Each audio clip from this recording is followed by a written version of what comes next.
Dubai news one में आप तमाम लोगों को वेलकम करते हैं। आज की वीडियो उन तमाम लोगों के लिए बहुत ही ज़्यादा इंपॉर्टेंट है और एक बहुत ही बड़ी ब्रेकिंग न्यूज़ है जो कि दुबई के अंदर काम करते हैं।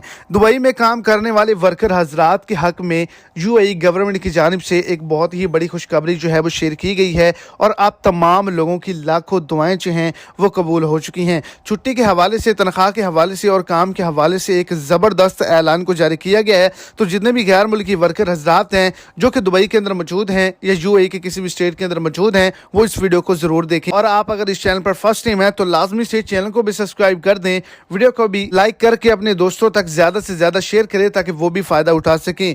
तो तमाम यूएई के अंदर कंपनीज को और वर्कर हजरात को इंस्ट्रक्शन जारी की गई है कि आप तमाम लोग धूप में 4 घंटे मुसलसल काम करने के बाद काम नहीं कर सकते। आपको 2 घंटे की रेस्ट लाजमी तौर पर देनी होगी और दूसरे नंबर पर आपको ईद उल अजहा की 3 नहीं बल्कि 6 छुट्टियां होंगी। और जितने भी लोग जो कि वहां पर 1500 दिरहम सैलरी ले रहे हैं उनको 1000 इस ईद पर इजाफी बोनस भी दिया जाएगा।